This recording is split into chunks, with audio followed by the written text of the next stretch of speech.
चलिए फिलहाल अब खबरों की ओर बढ़ते हैं। बात करते हैं इनकम टैक्स विभाग ने छत्तीसगढ़ में एक बार फिर से बड़ी कार्रवाई को अंजाम दिया है। आपको जानकारी दे दें कि आईटी विभाग टीम ने सुबह कोयला और इस्पात व्यापारियों के ठिकाने पर छापेमारी की है। आईटी विभाग टीम ने सुबह सुबह छत्तीसगढ़ की राजधानी रायपुर, रायगढ़, बिलासपुर समेत कई इलाकों में छापेमार कार्रवाई की है और आईटी विभाग की टीमों ने कई कारोबारियों के 20 से अधिक ठिकानों पर कार्रवाई की है। गौरतलब है कि पिछले महीने ही ईडी ने छत्तीसगढ़ में बड़े कोल घोटाले का पर्दाफाश किया था। तब ईडी ने 3 आईएएस अधिकारियों के घर पर रेड डाली थी, जिससे आईएएस समीर विश्नोई और 2 व्यापारियों पर गाज गिरी थी, जो अभी जेल के सलाखों के पीछे है। तो 3 तस्वीर आपको दिखा रहे हैं रायगढ़ और बिलासपुर की, जहां पर आज आईटी विभाग की तरफ से बड़ी रेड की गई, कार्रवाई की गई और इस दौरान कई चीजें बरामद हुई हैं। आईटी विभाग को कोयला कारोबारी के घर पर आईटी का छापा, आयकर विभाग की यह बड़ी कार्रवाई देखने को मिली है। कोयला कारोबारी के घर पहुंचे आईआर इस्पात के मालिक संजय अग्रवाल के घर पर भी छापा पड़ा। कारोबारियों के 20 से अधिक ठिकानों पर यह कार्रवाई की गई है। रायपुर, रायगढ़, बिलासपुर में कार्रवाई की गई है। कोयला कारोबारी के घर पर आईटी का यह छापा, तो आयकर विभाग की बड़ी रेड देखने को मिली है। कोयला कारोबारी के घर आईटी का एक छापा पड़ा है। आईआर इस्पात के मालिक संजय अग्रवाल के घर पर भी छापा पड़ा है।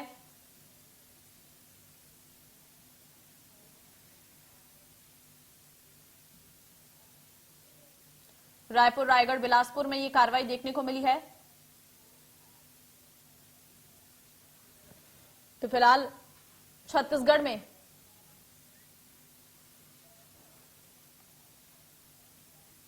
दीपक विश्वकर्मा ब्यूरो चीफ इस वक्त सीधे मेरे साथ जुड़ गई हैं। दीपक, बड़ी कार्रवाई आज आईटी विभाग की देखने को मिली है। बड़े कारोबारियों के घर पर छापेमार कार्रवाई की गई है। क्या कुछ बरामद हुआ है, क्या रहा छापेमारी के दौरान?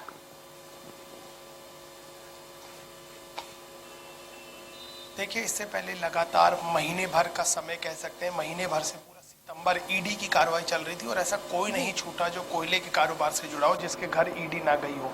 पूरे प्रदेश में, चाहे रायगढ़ हो, चाहे कोरबा हो, चाहे बिलासपुर हो, चाहे रायपुर राजधानी हो, और तो और बस्तर तक वो लोग पहुंच गए। ईडी के अधिकारी पहुंच गए और ईडी के अधिकारियों के पहुंचने के बाद ताबड़तोड़ कार्रवाई की गई।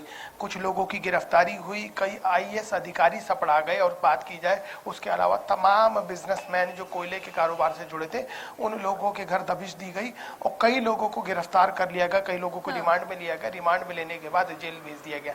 आज ईडी नहीं, आज प्रवर्तन निदेशालय पहुंचा, आज आईटी पहुंची, इनकम टैक्स पहुंची है, कोरबा पहुंचती है, बिलासपुर पहुंचती है, रायपुर पहुंचती है और अभी कुछ देर पहले, कुछ घंटों पहले जानकारी निकल कर ये शक्ति पहुंची है। और तमाम जो नेता हैं, कुछ नेताओं से साठगांठ भी सुनने में आ रही है। जो जानकारी मिली है सूत्रों के हवाले से, कुछ नेताओं से भी साठगांठ है जो कारोबारियों के यहाँ दबिश दी गई। और सबसे महत्वपूर्ण बात यही है कि इस बार कोयले के साथ साथ जो इस्पात, जो लोहे के बड़े कारोबारी थे, उनके यहाँ भी दबिश दी गई है। कई बड़े ट्रांसपोर्टर थे जो कोयले का ट्रांसपोर्ट करते थे, जैसे जे.एम.बे और तमाम लोग, उनके यहाँ भी दबिश दी गई है और अभी तक जांच जारी है। कल 50 से ज़्यादा टीमें, 50 से ज़्यादा अधिकारी जो आईटी विभाग के हैं, दिल्ली, जयपुर, महाराष्ट्र, मध्य प्रदेश, इन 4 बड़े शहरों से आते हैं, रात भर रुकते हैं और तड़के सुबह 4 बजे के आसपास दबिश देते हैं। तो ये समझा जा सकता है कि किस तरीके से लगातार, चाहे ईडी हो चाहे आईटी हो, लगातार कार्रवाई कर रही है। और अभी तक ये समझिए, अभी तक कोयले के कारोबार से जुड़े हुए जितने भी कारोबारी हैं, जितने भी बिजनेसमैन हैं और जो अधिकारी संलिप्त हैं, उनकी जांच हो रही थी। ईडी, आईटी के बाद ईडी कार्रवाई करता है लगातार 1 महीने से। पूरा सितंबर ईडी की कार्रवाई में गया है। अब चूंकि आज हम 9 तारीख में खड़े, आज इनकम टैक्स पहुंचता है। इनकम टैक्स लगातार सुबह से कार्रवाई कर रहा है। और सबसे महत्वपूर्ण बात यह है कि जो पूरा रायपुर और बिलासपुर का संभाग है, वहां पर लगातार कार्रवाई हो रही है। तो समझा जा सकता है पूरे कागजात देखे जा रहे हैं, एक एक चीज को माइन्यूटली चेक किया जा रहा है, लेन देन को देखा जा रहा है, उनके सीए की फाइलों को देखा जा रहा है, कितना पैसा गया है, कितना पैसा आया है, कितना ट्रांसपोर्टेशन हुआ है, कितने पैसे की एंट्री नहीं है। इन तमाम चीजों की एक एक करके, एक परत दर परत, पन्ने दर पन्ने जांच की जा रही है। और जांच करने के बाद, क्योंकि तमाम बड़े कारोबारी हैं, छत्तीसगढ़ के जो बड़े बड़े बल्लम है, जो बड़े बड़े सूरमा है, वो इसमें संलिप्त हैं, उन सबकी जांच की जा रही है।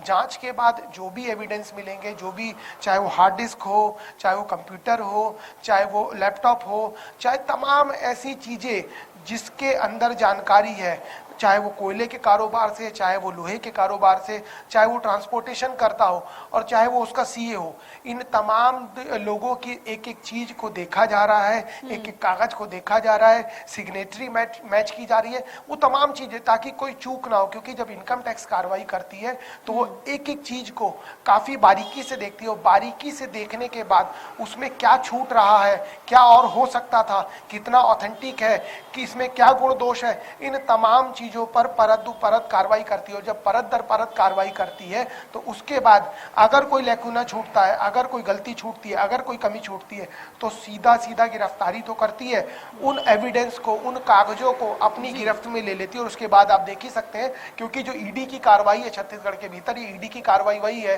कि इससे पहले आईटी आई थी, आईटी ने पूरे एविडेंस लिए, एविडेंस ले जाने के बाद एक एक एविडेंस के ऊपर कार्रवाई की, एक एक एविडेंस को देखा कि क्या क्या हो सकता था, क्या छूटा है, क्या कमी है, क्या बेसी है। उसके बाद ईडी की कार्रवाई हुई उन्हीं कागजात के आधार पर। अब जो आईटी ने रेड मारी है वो एक एक चीज को काफी बारीकी से देख रही है। बारीकी से देखने के बाद क्या कुछ हो सकता है, उन तमाम चीजों पर विस्तार पूर्वक एक एक कागज को बड़ी बारीकी से देख रही है। क्योंकि देखिए, सुबह 5 बजे 50 से ज्यादा अधिकारी पहुंच गए, किसी को पता नहीं था, घर में ना किसी को घुसने दिया जा रहा, ना किसी को निकलने दिया जा रहा है। तो समझा जा सकता है कि अब जो कार्रवाई है वो कब खत्म होगी, इसका अंदाजा कोई नहीं लगा सकता। क्योंकि इससे पहले रायपुर, कोरबा, बिलासपुर और रायगढ़, इन 4 जगह कार्रवाई शुरू हुई थी। अब से 1 घंटा पहले शक्ति में भी कुछ जगह पर जो अधिकारी आईटी के वो कार्रवाई हो रही है। चलिए दीपक, मैं लौटती हूँ आपके